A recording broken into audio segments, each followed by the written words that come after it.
Bonjour mesdames, bienvenue aux méditations quotidiennes, au féminin.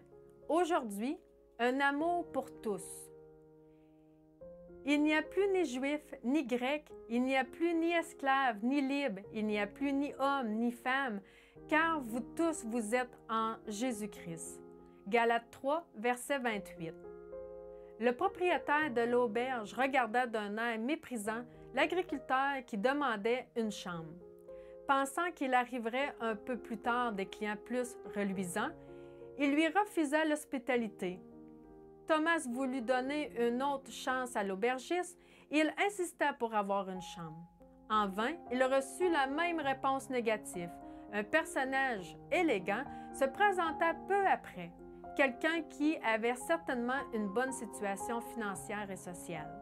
Il fut promptement logé, tandis que l'aubergiste l'accompagnait son hôte à sa chambre. Ce dernier lui dit qui était l'homme qui avait demandé de se loger juste avant lui. Alarmé par sa propre impolitesse, l'aubergiste envoya un messager pour rattraper ce personnage illustre et lui offrir sa meilleure chambre.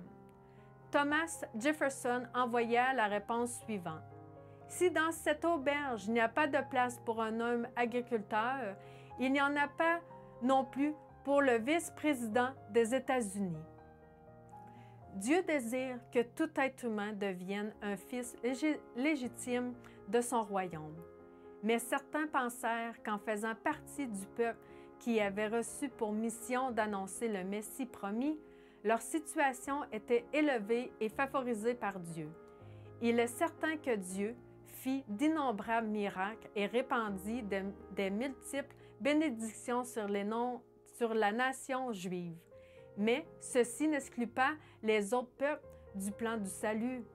Par sa présence, cette terre, Jésus démontra que Dieu nous aime tous de la même façon.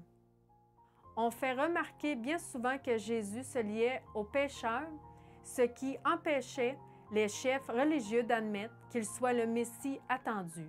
Mais les paroles du Christ brisèrent ce préjugé.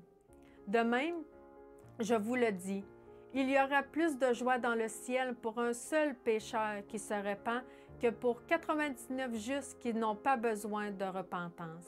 Luc 15, verset 7. Médite ce texte. Y a-t-il autour de toi des personnes méprisées à cause des préjugés? Il est temps de rompre les barrières et de montrer que l'amour de Dieu est pour tous de façon égale. Bonne journée dans le Seigneur et à demain!